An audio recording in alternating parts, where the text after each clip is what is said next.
Show of Everything, Top 5s, presented by The Sex Effects. I'm Joey Parati. And I'm Sean Day. And folks, we're wearing sunglasses tonight. Why? It's our 190th episode, and we felt like just a couple of cool cats. Changing things up, y'all. Changing things up. Also, really paying homage to the great DJs of the day who all wore sunglasses as they spun funky tunes. So, a shout out. Cheers to 190 episodes. We got some good lists in store for you this evening. But before we get to all that, Jonathan, how are you, my dear friend? I'm doing good, man. It's been kind of a funky week. Just my sleeping schedule is just kind of all over the place. I've been trying to slowly get back into the groove of waking up a little bit earlier these days. But yeah, I mean, yeah, I've been all right. You know, I think just getting, you know, it's great. Like, I feel like in the last week or two, I've been looking at different types of, from our last episode, we were talking about vinyls, and, you know, I've been kind of searching the stores, and been doing a bit of vinyl hunting, and as well as listening to a lot of, like, music that's coming out. Homies, Death and Taxes, released a single as well this last week, so shout out to those guys. But yeah, I don't know. It's you know, trying to find the best and be productive out of each week. But it is great to also have like other creators and people release things and you know, have new things to listen to or to watch or whatnot. So yeah, trying to keep going, and yeah, it's been a cool week so far. Right Yeah. on, man. Very good. How are you, Joey? How you doing, dude? I'm just so You look so cool in sunglasses. Like your hair and your sunglasses meet, and it's just I just look like a friggin' like a dad or something, and you just look awesome. No, I think it's the shades that play. It looks good. Yeah. It's we were also an talking- homage to Guy Patterson. Yeah, That thing you do. love that movie. It's one of my favorites. I gotta do a rewatch on that movie. I haven't watched it this year yet, so I always try to watch it like once a year. Yeah, I think I last watched that when my folks came to visit me when I was still living in Monterey. Hey, I think it was the whole family. It's like our family movie. Kind of a weird one. I like it. It's such a great movie. All right. How am I? I'll tell you how I am. I'm all right. It's not bad. It is my mother's birthday tomorrow. We're recording this on a Tuesday. But it comes out Friday. So Wednesday was her birthday. Happy birthday to my mom. She's amazing. She, I don't think, watches or listens to this show.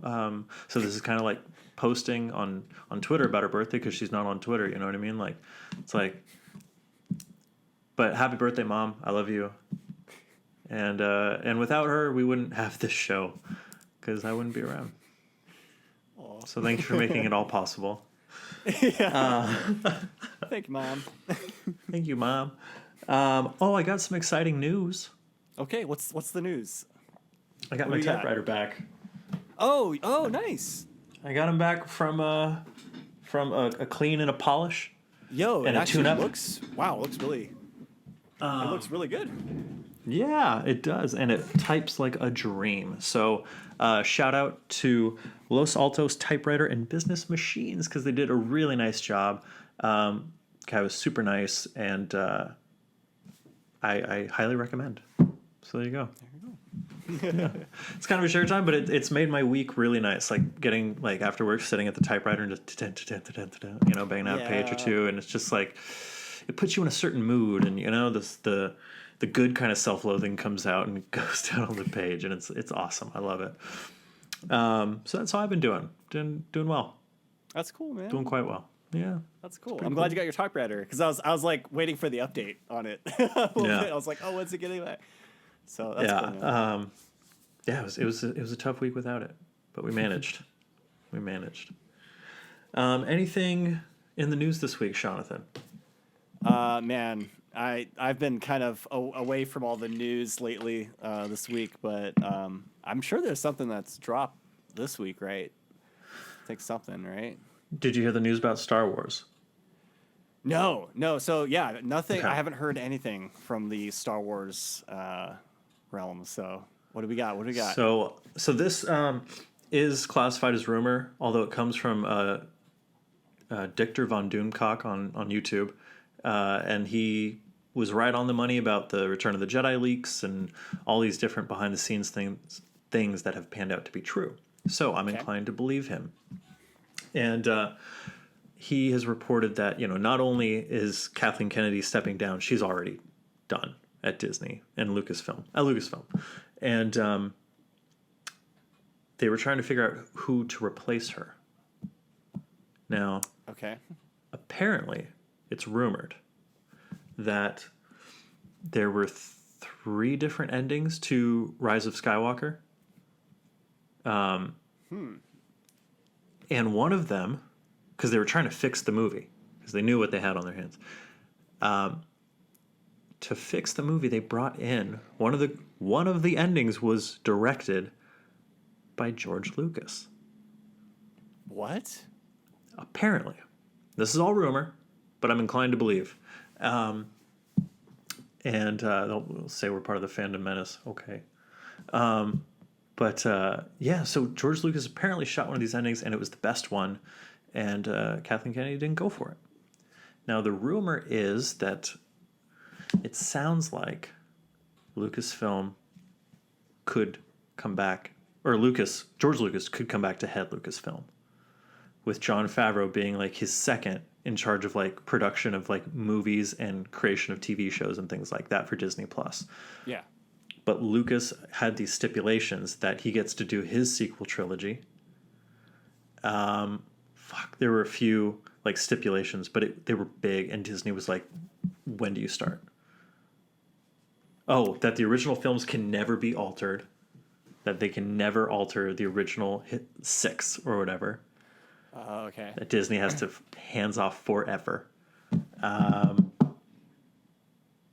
What I'm telling you, you're hearing about George Lucas coming back for the very first time. I want to know what your thought process is on it. I don't know. I mean, like honestly, I feel like I'm a huge Star Wars fan. I love Star Wars. I love the universe, the world. I'm very attached to the original 3 films, and if I had it my way, I would stick with those 3 films, and I think that's the greatest thing we have as choosing what we like, and you can always just consider those like your Star Wars, and the recent trilogy with under Disney and all that. It was it was definitely different. I was when like the Force Awakens came out when we went to go see it.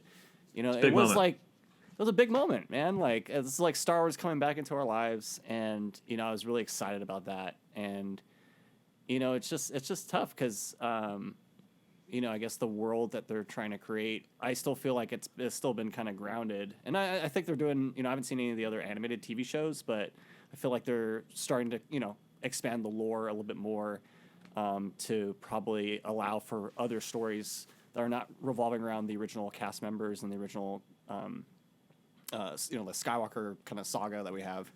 So that's where I stand on like Star Wars. Like I'm ready for some new stories in this world.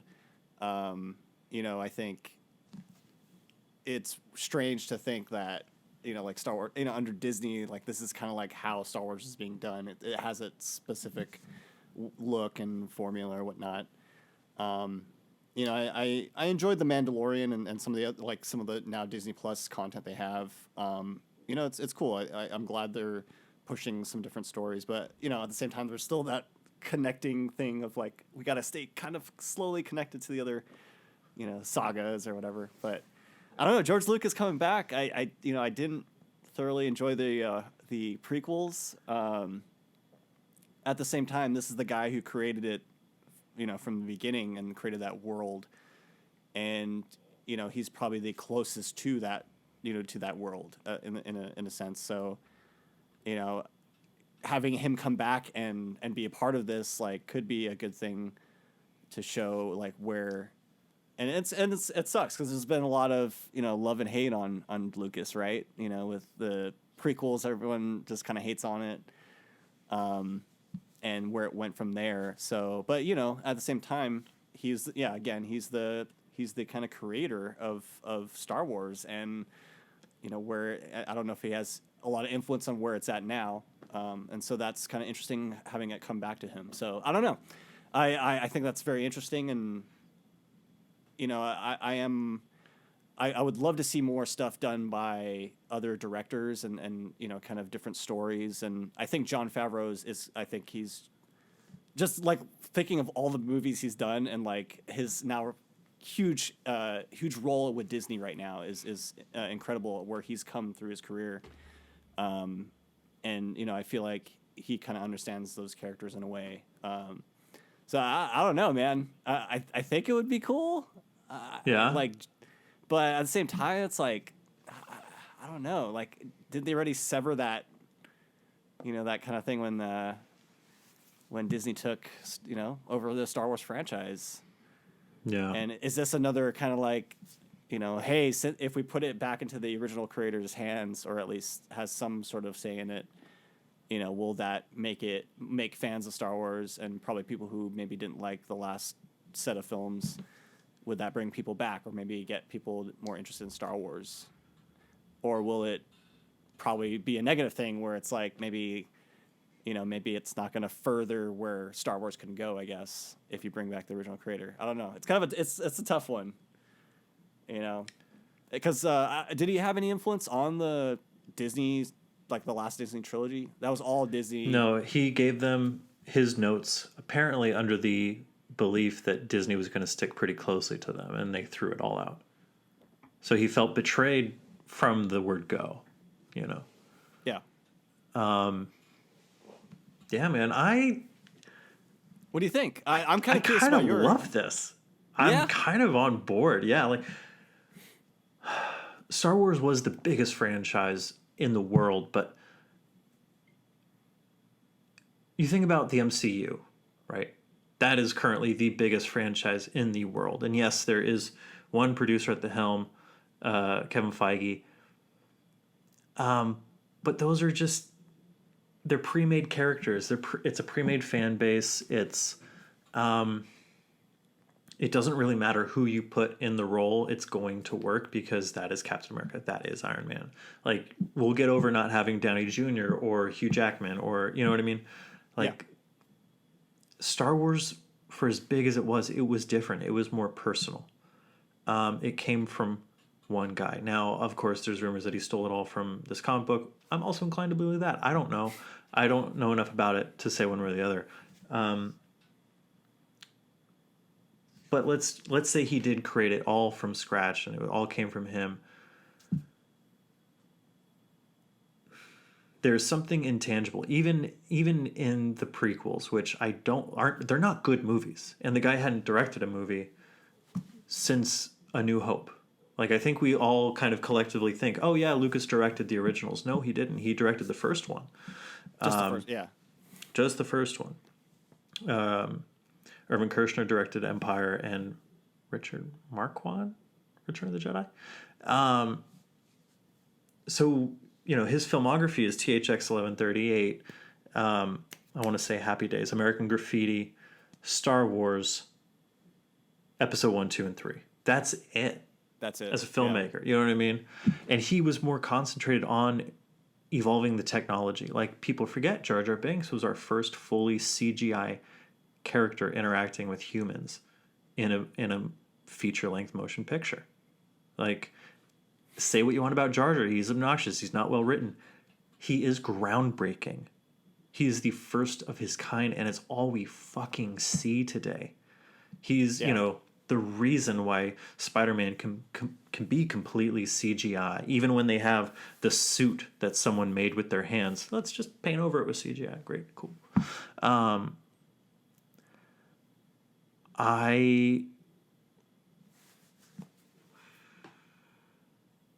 trying to think of like the best way to phrase this. You know what I mean? Like, I want to see Lucas, like, you know, there is a noticeable difference between the original trilogy and the sequel trilogy, or the original and the prequels versus the sequel, right? Because they go from being this personal expression even if it's not a good expression of art, it's someone's personal thing. Like Lucas paid for those movies practically with his own money, right? To see it become just an IP. That is what is most heartbreaking to me about Disney Star Wars, is that it's just another piece of IP. You know what I mean? It's to me, Star Wars has lost some of its prestige. Maybe that's because we get a movie every year. Maybe it's because, it falls into that generic Disney nice, good thing that is just kind of, it's inoffensive. It's just kind of nothing. You know what I mean? I'm hating on Disney. I love their shit, but I mean, a lot of it is just like, come on, Yeah. I'd be very curious if Lucas got to do whatever the hell he wanted. We're going to see something new. You know what I mean? Like that's for you talk about wanting to see Star Wars go off in different directions. Thing is, they've been allowed to all this time and they haven't, right? Even the one-off stories, they're sticking to the original. Lucas's biggest gripe with The Force Awakens was that it didn't do anything new. So I think with Lucas at the helm, we will see something completely new. We will see something visionary and something personal, and I'm all for that. Even if it's not good, I'd rather see a movie that's passionately made, even if it's not well made, than I do any Rise of the Skywalker. No, thank you. I never want to see anything like. He had a costume change because of the Force. What? The Emperor. You know what I'm talking about? At the end, he goes, "Rah," and the lightning strikes, and all of a sudden he has a costume change. Yeah, I actually never noticed Was that this part. Thor? Was he Thor? Anyway. Yeah, I agree with you on that one. I think that's for George Lucas to come on board to create maybe another trilogy or whatever it is with Disney is really inducing his vision for what Star Wars could be, and I bet you there's a lot of ideas probably still going through his head about where he can take this Star Wars. I am curious about that because it does again bringing back the guy who created it all. It's like if I know there's probably going to be if anything other directors or other obviously there's going to be a team of people probably behind all that, but at the same time I think that's like especially for me that's kind of like what I don't know if average viewers these days I'm kind of tired of the franchise stuff. I want to see like really gripping and very emotional storytelling, and I think that's something that I feel like maybe even the average watcher is still looking for these days. Because I mean, good story, good characters. If you can bring that in there, and I'm curious to see if George Lucas is behind a new Star Wars, maybe see trilogy. What kind of characters are they going to create for that, and will it be something again outside of the Skywalker saga, and and I want to be able to really get connected to these characters as I was with Han Solo and Leia, but again, really being able to drive home like you gotta create a really captivating story and have characters that you can really relate to.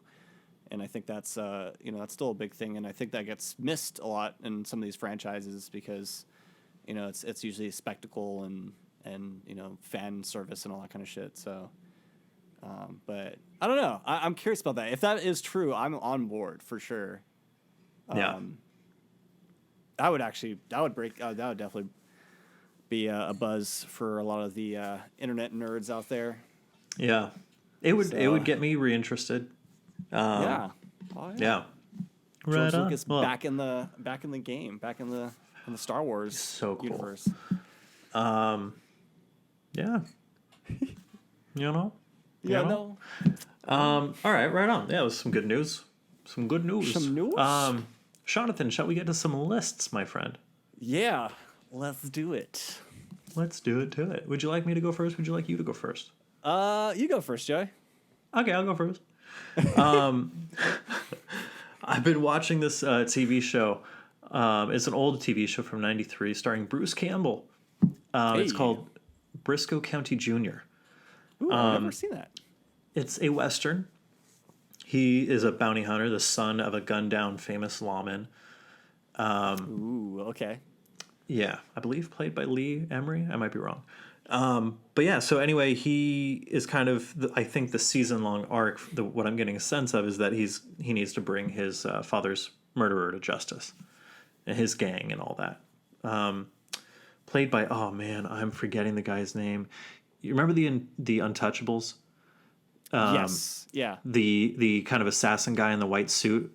He made him squeal like a piggy. You know that guy? Yeah. Oh, dude, I'm trying to Yeah, remember his he's name, the though. villain in Okay. in this. So it's Bristol County Jr. Bruce Campbell versus him, basically.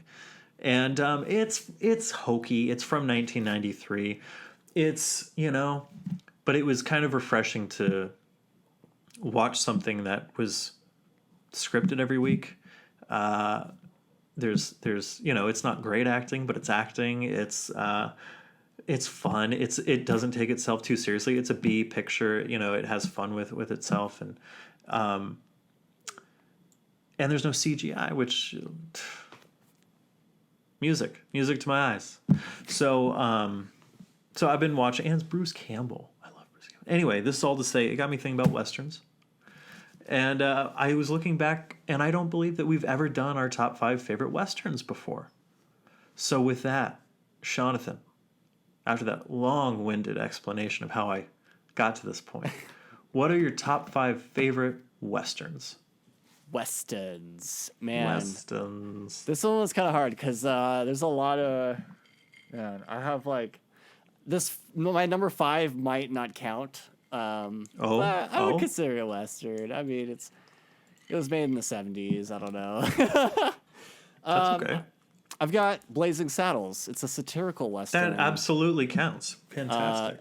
Yeah, directed by Mel Brooks.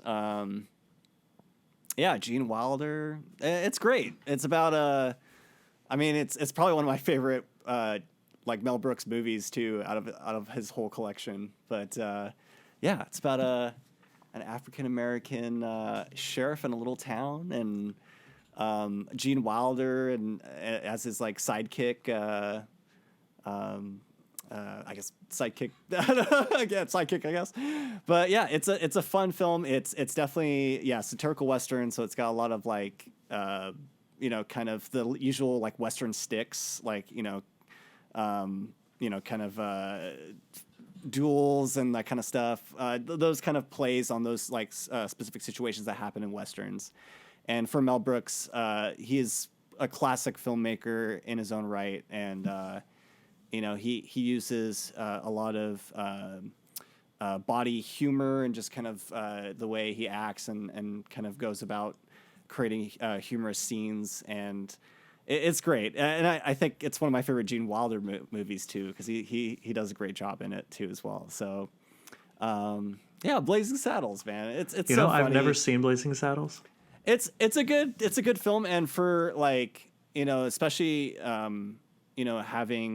Having like the main character and protagonist is a black sheriff in this town, and seeing having Mel Brooks being able to create a film also to attack that kind of thing too, with having this kind of this guy be the sheriff, and the town's like how's this even possible, especially in like I guess the time period that it's set in, and it just shows like. There's a lot of different topics it hits, and can be very relatable to stuff that's going on today. And I always felt like that's what Mel Brooks did very well with his movies and his directing, and very diverse, and also wasn't afraid to kind of say what he wanted to say in his movies. And it's great. It's a great little, Western film, buddy Western shootout kind of Hell film. yeah. So, there's a lot of funny like little moments. Very, it kind of reminds me of. I always felt Mel Brooks always reminded me of Monty Python. They always had like kind of similar. Oh, I see that. Humor. Yeah. So yeah, if you guys like that, then I like this movie. So yeah, Blazing Saddles for number 5. Number Wonderful. 4, I've got High Noon, which is a very I would say a very traditional kind of Western, setting. It's got the kind of shootouts. I I think I remember that's why they call it high noon. Is like they're having like a shootout before noon or something like that. So, but it's a typical kind of the hero kind of comes into the town, and I think there's like some villains or robbers or whatever thugs, and they come in and there's this kind of the usual tropes of westerns, I would say. It's been years since I've seen the film, so I can hardly remember it, but yeah. I noted it came out in 1952. So for that early on for westerns, I think the kind of 50s, 60s, 70s was like the prime time rate for like westerns, and I think it had all the elements of gunslinging, cowboys, saloons, like all the town and the landscape and the the nothingness of the the desert, or sorry, the world. So high noon for number 4. Another one I have not seen. Wonderful. Yeah, I'm learning. It's a good one. I'm getting suggestions. I'm terrible. I cannot remember the actors in it, but it's one I you're remember good. the most. But got number 3. You got to have a John Wayne film in there. True Grit, 1969. Ooh. This one was kind of cool. It was like the guy gets hired to try to find some murderers, and it's this cool little story, especially with there's a young girl, and this, I guess he's like a marshal or ex-marshal. So there's this kind of interesting thing where they're trying to get justice for what's happened, and this kind of small relationship builds between the marshal and this young lady. There was a remake of the film which had who was in it? What's his name? The dude himself. Jeff Bridges. Jeff Bridges, yeah. But I like this version, and John Wayne was kind of the staple. Like he was the forefront of a lot of Western films during that time. And I think this was one of the stronger ones I felt out of kind of his series of films. Yeah. And yeah, it's a very simple story, and I think that's what I always liked about Westerns. Is kind of like they were usually very straightforward. Like this is what's going to happen. This person stole this killed this person, so we're going to go. It's like very straightforward stories, and that's what I loved about Westerns. And of course, being cowboys and gunslinging and all that kind of stuff. So so True Grit for number 3. And for number 2, I guess my 1 and 2 are kind of in the same camp because they come from the same trilogy. But I got A Fistful of Dollars for number 2. Yes. And The Good, the Bad, the Ugly for number 1. Nice. Part of the trilogy with Clint Eastwood starring as I guess he's like the unnamed man, or he's not really named in the trilogy. They don't really give him a name, which is kind of cool. Don't they call him Blondie at one point? But I guess that's more of a nickname. Yeah, the Man with No Name trilogy. That's what it's called. The Man with No Name. Yeah, and Blondie. Yeah, what's his in The Good, Bad, the Ugly? The other dude calls him Blondie like the whole time. But it's great because I feel like it's peak Clint Eastwood. I think Fistful of Dollars was Clint Eastwood's like first Western. First big like spaghetti Western. Yeah. So that was really cool to, like see that movie and just watching it, and and then the other movies that follow, you could just see his progression as being this, this huge star from these films, and like and the essence of like spaghetti Westerns, and there's a lot of different elements. I always love the music too, and in the whole so trilogy. good. So yeah, and again, kind of like, that's why Good, the Bad, the Ugly is number 1 for me. There's a great scene kind of near the third half of the film, and it's a showdown pretty much between the 3 dudes in the movie, and it's great because it's like the tension they build, especially with all the shots. It's a very iconic thing where they focus on the eyes, just the eyes of the person in the frame. And all 3 of these men, just standing and staring at each other before they shoot, do the shoot off. And it's for me, like watching it, like I still feel very tense when I watch it, because they just find a great way to translate that, these 3 guys just waiting on the verge of death, and not knowing who's gonna draw first, and and just seeing that even in a movie that came out in like the 60s, it's just like the amount of attention and detail to that to create that that feeling, and that's why I love movies. They give you those kind of feelings, and I always loved those movies for it, and they still hold up. They're very classic Western films, man. Like, Oh, big time. Clint Eastwood with the with that, like, he's just the way he walks and the way he carries himself, and he's just so freaking sly and cool. He's wonderful. So, I think A Fistful of Dollars might be my favorite one out of that trilogy. yeah, it's The Good, Bad, I don't know. The It's Good, hard. the Bad, the Ugly. The second I always one's felt really was good, long. too. Yeah, It is very long. it's a long one, and it's yeah. due for a rewatch for me for sure. But Same. I don't remember a lot of it. yeah, I haven't seen all the movies like I haven't Sequentially. marathoned them together, like just one after the other to really see neither. like. But I don't know. They're cool. I like them. Hell yeah. Yeah. Hell yeah. I like your so- list, man. That's a very good list. Thanks, dude. I wish I had more fun. I got to bring some more fun facts to some of these movies in the future, because No. You did I a think wonderful job. reading that Fistful of Dollars was Clint Eastwood's first like kind of his first of those. Like, that was really cool. Like, it kind of put me in the mind state of like, oh man, like now watching this movie, like it's kind of cool watching it back, and then you're like, oh man, like he's in for a ride for the next few westerns he's going to be in, and he's going to become one of the most iconic like people to play a cowboy and someone in that movie. So yeah. Pretty Joey, cool. okay, I want to hear yours, man, because I know you've got a lot of classic westerns under your belt.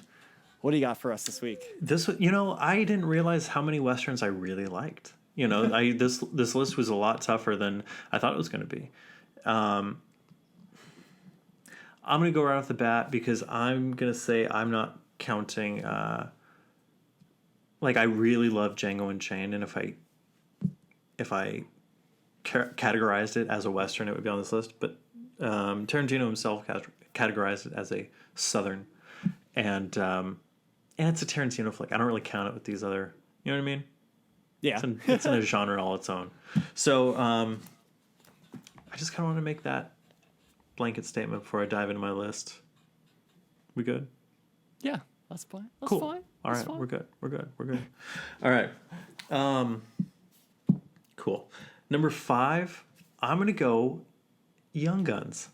Young Guns, dude. Yeah. I love Young Guns. It's ridiculous and it's terrible, and I love it. The only one like that I'm sad. It's another bad one that I'm sad I had to leave off my list was American Outlaws. It's in the same vein. It's young Hollywood heartthrobs playing these outlaws. Poorly written scripts made to make them look like the good guy. Hardly any shreds of truth. Emilio Estevez as Billy the Kid, that's inspired. That's wonderful. Kiefer Sutherland, Charlie Sheen's in it for a little bit.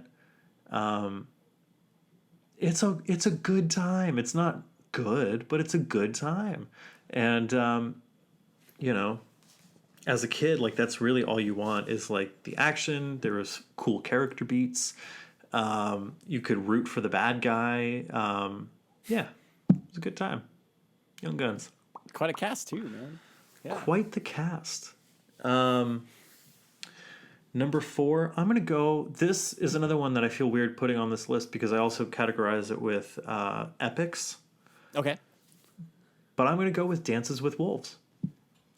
Ooh, okay. I seen rewatched this for the first time since I was a child. I remember watching it at the Menina's house, so I had to have been like around 10. So I haven't watched it in 20 years.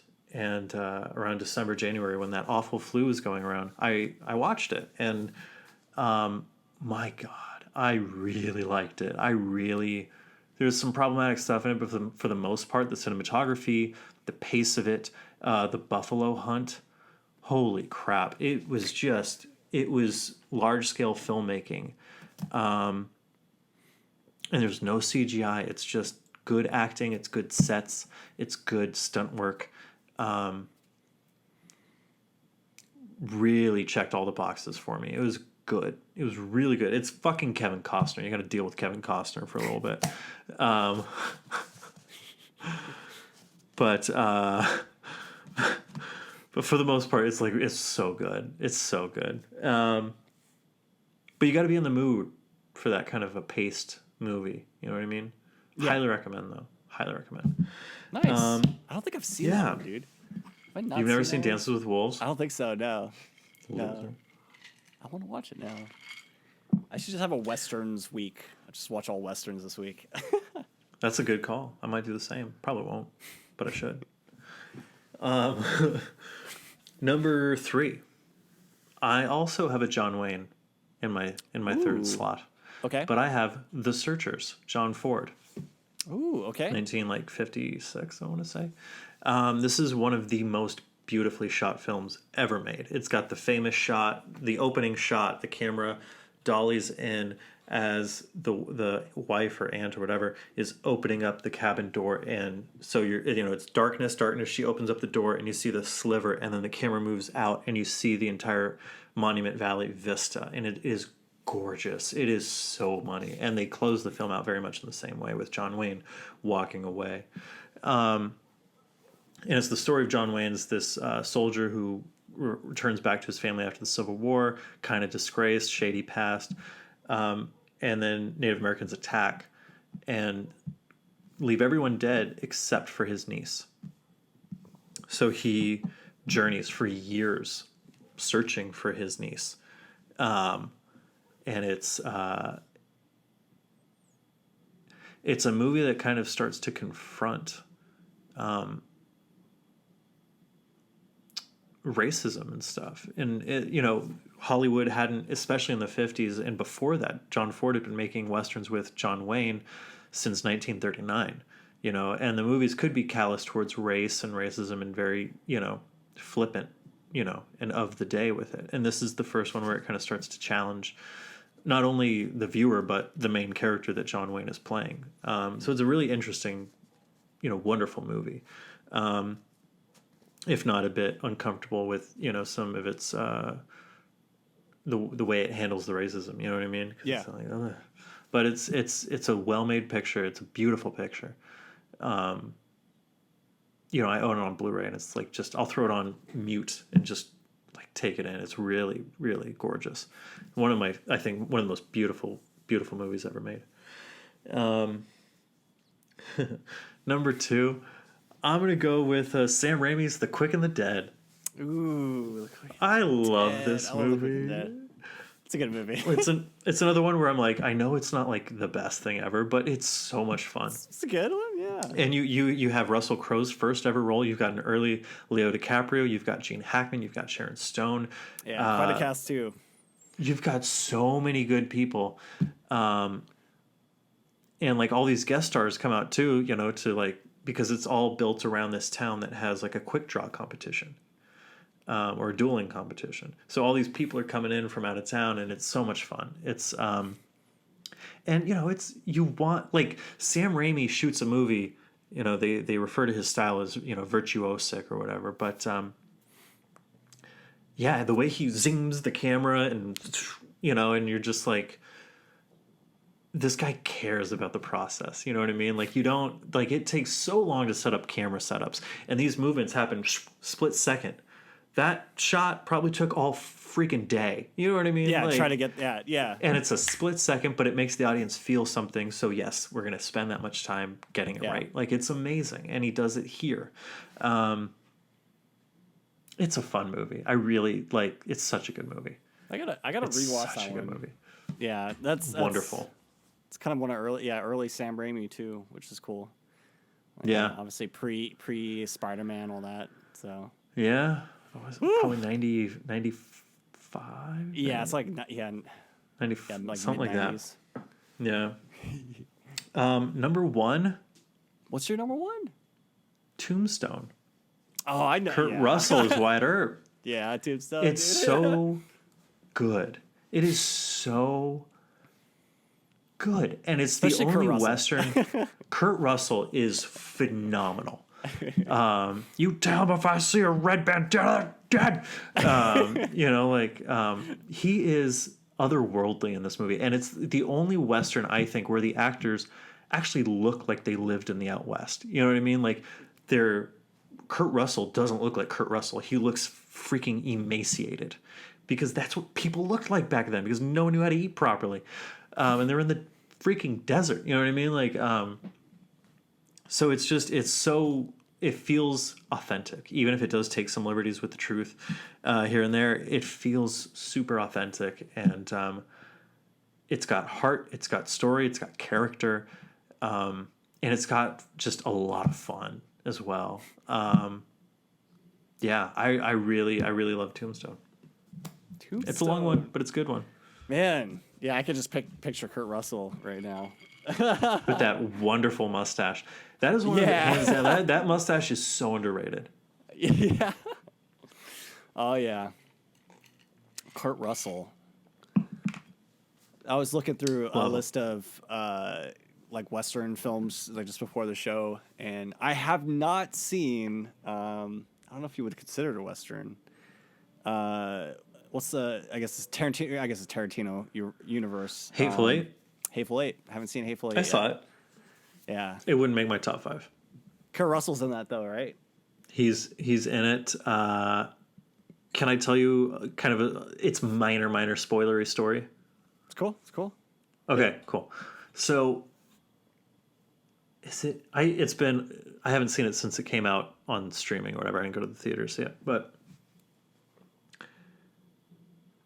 Jennifer Jason Leigh is an outlaw that I think everyone wants to bring in or something like that to claim the bounty, I think. Kurt Russell is either one of those guys or he's an outlaw. I forget. Anyway, it doesn't matter. They don't like each other. That's the point. And in one scene, she's playing an acoustic guitar. And it's a Martin. And Martin Guitars had lent this authentic 1800s acoustic guitar to the production. What? From their private vault, you know, there's like none of these left because it's from 1860 something. And Jennifer Jason Leigh was playing it, and Kurt Russell was so in character that he grabbed the guitar and started smashing it. And Jennifer Jason Leigh, apparently her reaction in the movie is, no, don't. And that is real because she knew, and he did not know. He did not know. That's fucking real, dude. And I guess afterwards, Martin Guitar was like, we're never, ever lending out a guitar for a movie production ever again. Oh my gosh. Yeah. That's terrible. You gotta Isn't disclose it that. awful? You gotta disclose that stuff with your. Come on, man. Yeah. Wild. We're talking about like a Tarantino production here. You gotta discuss that kind of stuff. Shit gets crazy. Shit gets wild. That's terrible. That's crazy. And it's crazy that a guitar. They've had a guitar like. I'm sure they have others in their vault, but that's crazy. Could you imagine? So when I watch that movie and see that scene, it's gonna be a different feeling on that one. That's a long one too. That's a freaking 3-hour movie. It's like, come on. I feel like someone told me so. I think it's on Netflix, and I think you can watch it. They like split it up into parts. Yeah. So I might do it like that and watch it. But I'm looking so far. What I like to watch these days is it's now boiled down to like really short season shows or just single form movies or whatever. So Hateful Eight would be perfect for me right now because there you go. Yeah, do it up. Do that shit. I like your list, dude. Westerns. I like yours. It's I don't know. It's I don't know if you have the same feeling. But when we're like younger, right? I always feel like westerns and like cowboys and and especially Red Dead Redemption. It's like the fantasy of being a cowboy and a gunslinger has always been around. I think especially for us, I feel. But those movies are always pretty cool. I'm actually, I wonder where, I guess, to preface maybe the future of Western films and I guess the genre of that, I wonder where it's going to go in the next few years if they're going to continue to kind of make Western movies in that kind of era or time period. And we get a Western every now and then. And some, they're unfortunately they cost a lot of money now because it's a period piece and it's all this. Not that it wasn't then, but like back in the day at their height, cowboy, what we're experiencing right now with superhero movies is what it was like with westerns. A movie, B movie, didn't matter. There was a ton of westerns, and then maybe you could credit a bit of Star Wars with that kind of just dying out. Past the 60s, 70s, the western kind of dies a really slow death, and it's just kind of gone. But we do get them every once in a while. We got 310 to Yuma. I mean, that we're talking. This is 15 years ago now, but I mean, Bone Tomahawk. We've gotten. It's finding life elsewhere. Godless on Netflix, right? TV show, but it was conceived as a film. Like, people still want to make westerns, and I think people still want to see westerns, just not as much as they once did. Yeah. It's crazy. I agree. Cool. It's nuts.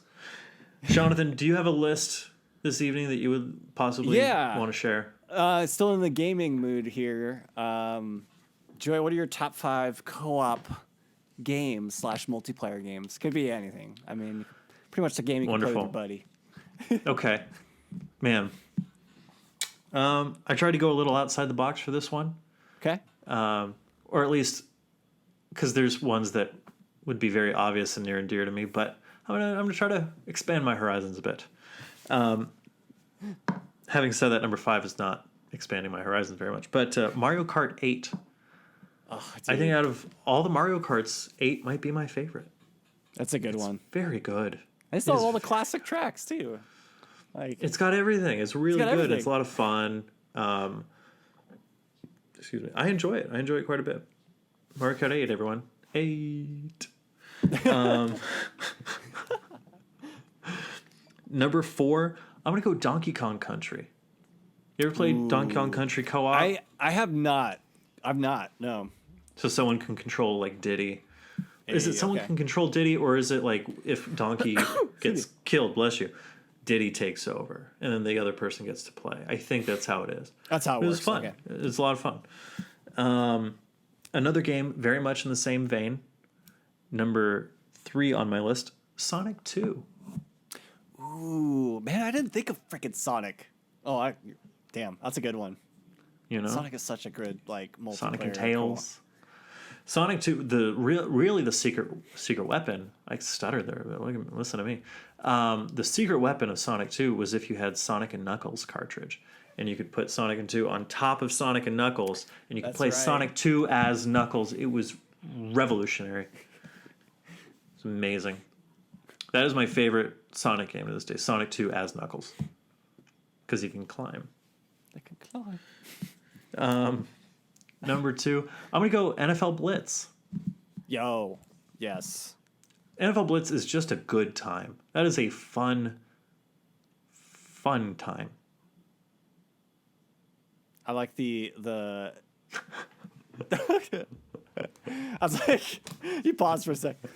Yeah, I always love the like just tackle it. You could just do some extreme tackling stuff, in there. Yeah, it was a little ridiculous. Did they ever remake that game? I felt like that's a game they could totally remake. No. Dude, they should totally. Did we talk that. about this recently? I feel like I was talking about this with someone recently, that they need to do a remaster of NFL Blitz. I know, because I mean, it's in light of all the Tony Hawk like remastered. Like, I'm so buying that. You know what I mean? So it's like Blitz. If that came out, I would totally get that. Heck yeah. Here's the thing for that reason. Games. Yeah. This is what we need. We need with games, like movies. It doesn't matter. Like, it does matter. What am I trying to say here? Just because like a game was made for the PS3 doesn't mean it's still good, or not that it's not good anymore when the PS5 comes out. We should still be able to play games from older generations with our, you know what I mean? It's such a bummer. It's such a bummer. I'm a huge proponent of the remaster stuff. I actually played Uncharted, the trilogy Uncharted on PS4. It's like remastered, and it was still the same experience I felt, but like with the remaster, it looks pretty good. But Nice. yeah, being allowed to do that and like keep gaming alive, like previous generations of gaming alive, and having people experience those games again, right? I think that's like Yeah. the main thing, So, which I'm hoping the new PlayStation is. I think it's supposed to be backwards compatible to some I degree. hear. I hear. So that would be great. Are you gonna get it? I don't know. I didn't buy my PlayStation 4 until like how many years after it came out? Like, I did wait. Yeah. Probably one because of money reasons, but two, it's just there's just more games out, and but what I've seen as far as like what games could look like on it, yeah, that's the next level right there. So Definitely. I bought my PS4 on launch night, and that was such a mistake. There's no games I wanted, so I had this $400 piece of hardware sitting around, and all it could do was stream or do Blu-rays. I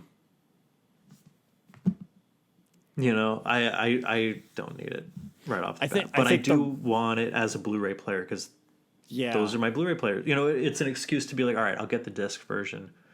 I'll get my games streaming or in the cloud or whatever, but I'll at least have a Blu-ray player in this. You know what I mean?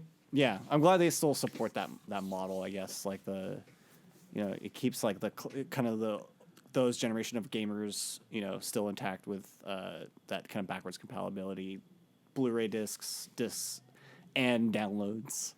Downloads. Yeah, my reason I just probably got to buy it. Go for it. Oh, I was gonna say my reason I'll probably buy it is Cyberpunk 2027, I think, or 2077 or With whatever. Keanu Reeves? Yeah, I mean he's one of the like guest appearance people, but yeah, it looks. I thought he was like the game. I don't know. I mean I guess I don't know. Like, but the game itself, it's like GTA in the Blade Runner world. That's fun. Yeah, it's getting a lot of hype, I would say, and it's definitely going to be released on PlayStation 4, but also it's going to be on 5. And I think if that game exceeds the expectations of what everyone's kind of looking for on that, then I think it's going to be really cool. And I think that might be one of the reasons why I'll go next console, if anything. But anyways, admirable reasoning. I like it. Yeah. You ready for my number one? Yeah, what's your number one, dude? I'm kind of curious. Here we go. This is where I'm not outside the box whatsoever. Super Smash Brothers Melee. Out of all the Super Smash Brothers, Melee is my fave. I think it's got the best physics. It's got the right amount of characters, the right amount of platforms or levels or whatever you want to call it, stages. But yeah, I love it. And it's a game that came out right in the sweet spot for my age of gaming. You know what I mean? Like we had just gotten a GameCube. This was the game. Everyone had it. Everyone would go to each other's houses with their controller and throw down, and it was so much fun. Yeah. There are my co-op games. Dear imaginary audience. I like it. Some Nintendo titles in there. Thank you. Yes. Thank you. I like it, dude. Yeah, I'm excited to hear yours. Man, I'm kind of like I've got a lot of backups or like 6, 7, 8s on here, so I'm gonna switch mine around a little bit here. I did have Smash Brothers on here, and I did put Melee, so I'm gonna take that one off. I had it pretty high up the list though. Yeah, how high? Like two. Okay. On there. Yeah, that's fair. So, and I did have Mario Kart, but as my one. That was my one. Did you? I'm so sorry. I put it at 5. What an asshole. No, well, I had Mario Kart. I guess I got I put the 64 version. But you're right. I think if I was gonna agree with you on your list as far as like, I think that version of Mario Kart 8, is the pinnacle of Mario Kart. It has everything it can be in there. And here's the part that I'm embarrassed to say. I've played that game many times, but I don't own it. And I don't know why I don't own it. But it's still $60. I mean, that's the one. My only It's pricey. Yeah. one gripe with Nintendo at the moment is all their games that came out like when it launched. Actually, that game's even older because it's on. Well, it's they're Nintendo titles. That's why. You know what I mean? You're paying for their software. You're not only paying for their hardware, you were paying for their software. So they're gonna, and they know it. Totally. You know worth what I it. mean? That is why they get by, and they're able to continue doing what they're doing. So like, yeah, full price for a fucking Nintendo game. So eventually, I'm gonna bite that bullet because it is such a fun game, and it's like I was talking to my roommates, and they're like, one of my roommates is interested in getting a Nintendo Switch, and I was like, yeah, it's so worth it because of those games. Like they're just so much fun to play, and just getting excited like about like Mario Kart still is like so fun, and especially being stuck inside and not being able to socialize in public places these days. Video games has become kind of a good escape and a good place to do it. And I think Mario Kart's like the perfect co-op game. It's so fun. It's So racing. much fun. It's all that. And then of course It the has courses and yeah. It's got drifting. And no matter what skill set or what skill level you're at, I feel like you could pick it up and just have a good time still. And I think that's why it's become one of my favorite games to play with other people too. Like it's such a good, fun game to play with other people. So that's why it's on my number one. And I think, I think Mario Kart will always be there. Fantastic. Yeah. So we'll go back down here. I'm gonna go number 5. I'm gonna go Rocket League, which I have on the Switch as well, and it's a very interesting game. When I first, I think I played this on the PlayStation 3 or 4, like a while back. But it's pretty much you can play pretty much any kind of like sports game. There's like basketball, soccer, hockey, and a few other random ones in there. But it's pretty much that concept, but you're in cars and you're like driving these like super powered cars, and you would have to like hit the ball with the car, but also you can like do these boosts and stuff, and it's so wacky and ridiculous because you could just see the car just like your car could like go upside down and like launch and do all these crazy maneuvers, and there's like weird gravity modes you can there's all these different things you can to change the way the game is played, and it's so fun and wacky, and I think it's a perfect kind of little icebreaker game. And if you understand some of these the concepts of like soccer and kind of those sports, you can kind of easily adapt to it. And I think it's a fun kind of game, and it's the replay value is pretty high because you could just sit back and try a different sport game or whatever. And there's different downloads too. I actually downloaded the DeLorean on there. They have the DeLorean, which is super cool. So you can just like fucking drive catnip for Sean Day. Is for sure. So Rocket League, which is I'm currently playing on the Switch right now, which is very cool. Awesome. So number 5. Number 4. This is actually one I've been enjoying quite a bit too, and it's maybe it came out a couple years ago. A fairly new game. It's called Unravel 2. So the second one.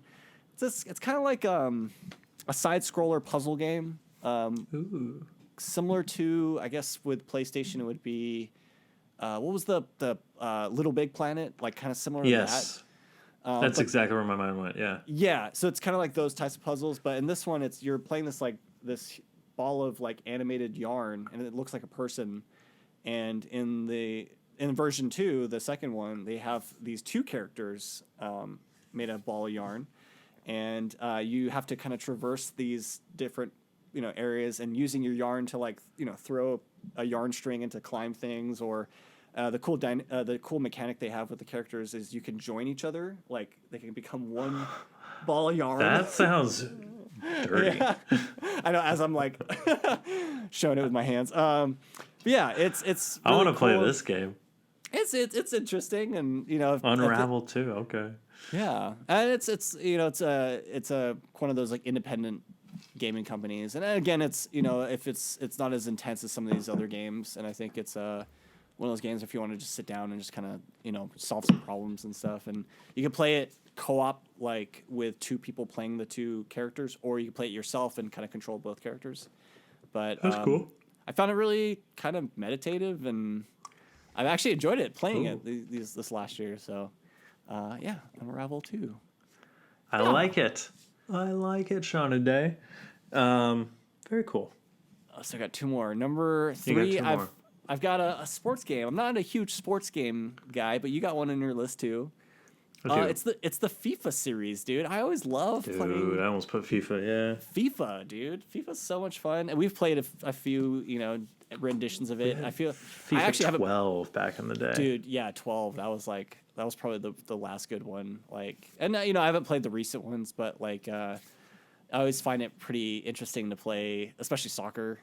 Playing the field, and we used to play soccer in school and stuff, and it's fun. I don't know, and it's again kind of I guess with sports games, it's it's just kind of you get into the game and you kind of there's not a huge, I guess, in a comparison to a lot of like story based games. You're very delved into the story and the lore and stuff, and it's kind of a nice one off game to play, and yeah, a lot of fun. I always liked FIFA 2. Yeah, 12 was that was probably my Oh, that was a favorite one. time. That was a time. That was a time, dude. We were playing that too. Yeah, FIFA. I guess the FIFA FIFA series. Las Vegas. What? Yeah, FIFA Las Vegas. Yes. So for number 2, I got a classic one. It's the Teenage Mutant Ninja Turtles. I guess I don't know which one it Yo. is. I played the arcade game like a while Yeah. back. This was probably the most co-op game I can think of. I mean, there's some other games like, I mean, we've talked about GoldenEye, and I was thinking that should have been on my list too, but That would have, but that just everyone knows, and it takes up a slot. So it's like, but rather maybe talk about games that we don't get to talk about. maybe the comparison to that though is that feeling of playing the game and playing like Teenage Mutant Ninja Turtles, where it's like you are playing with your friends, you're all in it together. If you play the arcade version in the the arcades, it's so much fun because you're just sitting there like, trying to you're button smashing all day, and it's so much fun. And yeah, I remember playing those games, and I remember I think I played on like some of the Super Ninja Turtle games on the Super Nintendo, and then there's like the arcade games they had, and then I guess recently, I think it was like I was at E3 last year, and they had this company. I'll have to find a link to it because maybe we can tag them on this. But the mini arcade has become like the thing in the last few years of building little mini arcade machines. Really? And yeah, and they had that like classic Ninja Turtles. So like That's it was cool. I don't know if I mean the size it's not like miniature, like it was pretty decent size, but it had all four But like a tabletop. yeah, tabletop, but it had like all 4 player like joystick controllers. Or the That's super buttons for cool. it. That is super So cool. you could play on there, and I forgot how like tiring those games are when you're on that. But it's no matter how tiring or how many times you're hitting the buttons, it's so much fun to play, and it's especially if you have if you're playing with a few friends or whatever, being there like crammed up together on a arcade machine, it's that like different dynamic, and the same for these console games, being in the same room together and like kind of doing that. And that's what I do play some multiplayer games, and maybe not as much as I used to, and you still get that feeling, I guess, when you're playing over like Bluetooth or whatever, but there's nothing like being over at your friend's house and like playing games, and you have it's just like a just totally different thing. And I think that game gives me that feeling all most of the time. So, and I guess the same could be said for my number 1 would be like, Mario Kart, right? It's just that feeling of, being in a room together, playing games with people, that kind of like communal, like joy you get out of, playing video games. So yeah, those are my lists. That's a great list, my friend. Thanks, That's dude. a great list, my friend. Yes. This was fun. Westerns, co-op games. Yeah, What other Western. show? What other show you're What going a to get show, that guys. blend of content? This show. This show, y'all. This show. Jonathan, do you have anything you'd like to share with our dear, sweet, lovely, imaginary audience this week? I'm always watching stuff, and I always like to share it on the show. So I watched this. It's only one season. It's on HBO, I guess Max right now. It's called The Outsider, which is another Stephen King kind of based universe, and it's got Ben Mendelsohn, Jason Bateman. Actually, Jason Bateman directed like the first 2 episodes in the season, which was interesting. Interesting. Yeah, and he played one of the characters in the show as well. So it's a kind of like very Stephen King.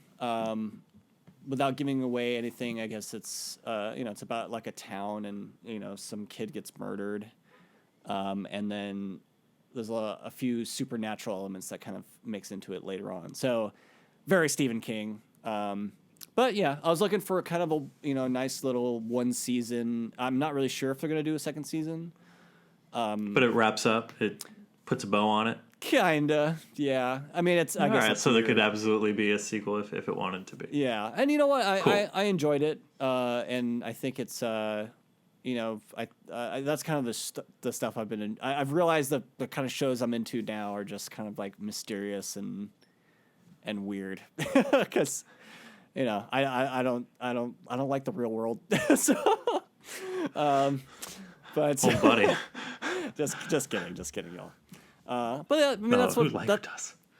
I mean, that's what TV shows are for, and I always tend to gravitate towards the mysterious and the supernatural, because that's we hope that's you never know what's out there these days, and so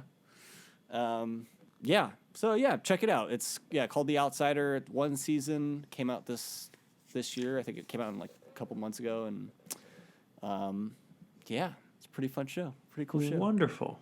HBO Max. I'm gonna check that out. Maybe, probably not, but maybe. Just because I can't follow through. Not because I'm not interested, just because I can't follow through. It's tough, man. You know what I'm saying? I can't watch anything anymore, dude. That's why I had to pick something real quick.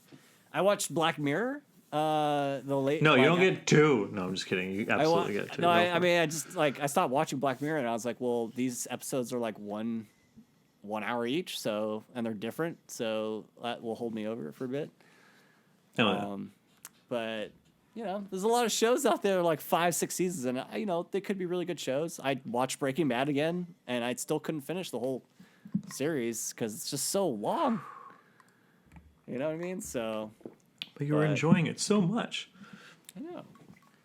But I don't know. That's just me these days. I couldn't even get through 1 season of Sopranos. Oh, dude, that's unfortunately with media these days. We have too much stuff. Too much. Make it stop. But anyways, Joey, what do you got to share this week? So when I was down in Los Altos getting my typewriter repaired, I discovered a delightful little creamery. It was called Tin Pot Creamery. And I guess there's some around. I guess it's like a franchise or whatever. But I had one of the best chocolate chip cookies of my life, dude. Ooh, chocolate chip cookies. Yeah. So I'm just shouting them out. Really loved your chocolate chip cookie. Excuse me. I might drive down to Los Altos just to get more of that. I do have a big show announcement. Next week we have scheduled. Hopefully this happens. But we have the Three Friends podcast joining us next week for some special, maybe Criterion themed lists. Maybe, I don't know. Maybe it's a surprise. Maybe it's not. I don't know. But I'm very, very, very excited. We've talked about having these guys on the show for years now. I've been on their show a couple times, and it's such a good time. I'm sad that we won't get to do it in person, but we're gonna do it on here. So you're gonna get to see the Three Friends. I don't think you get to usually see them on their show, so that'll be fun. It's gonna be a good time. I'm excited. You excited? I'm really excited for that. It's been a minute since we have a guest on our show, so I think we'll be doing more of those. And Three Friends, we always shout out those guys, and we're really happy to have them on. And I can't wait to actually talk to these guys. It's gonna be fun. It's gonna be fun. It's gonna be a lot of fun. I am stoked. I'm so stoked. Stoked. Jonathan.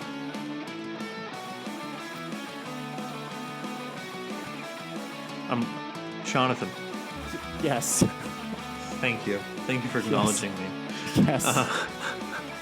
Where can we find more of your work on the internet this week, my friend? You guys can find me at Instagram at Sean Day Music and on my website, SeanDayMusic.net. That's a little Sean Day ASMR for you guys. There you go. Oh. Ooh, okay. Can I try? Oh, yes. Do it. In my ear. Okay. You can check out me on Twitter at Joey Brody and on my website, joeybrodyscripts.com. You can check out the show at Top 5 Pod. That's TOPFIVE 5 POD on Instagram, on Twitter, on YouTube, and at gmail.com, and on Facebook at Top 5 Podcast. We're on Apple Music, Google Play, and SoundCloud. So please give us a like, give us a listen, give us a follow, give us your love, and we will give you all that gunslinging love in return. all that gunslinging love in return. Until next time, I'm Joey Brody. And I'm Sean Day.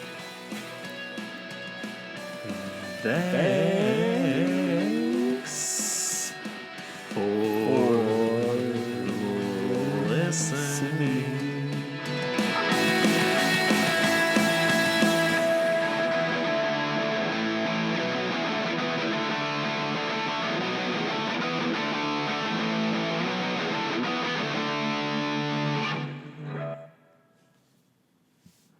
Should we go shades off? We could do. Oh my god, it's so bright. It's so bright. Actually, honestly, it's kind of nice. You don't have to get self-conscious of where you're staring. That's a thing. The shades were definitely a distraction.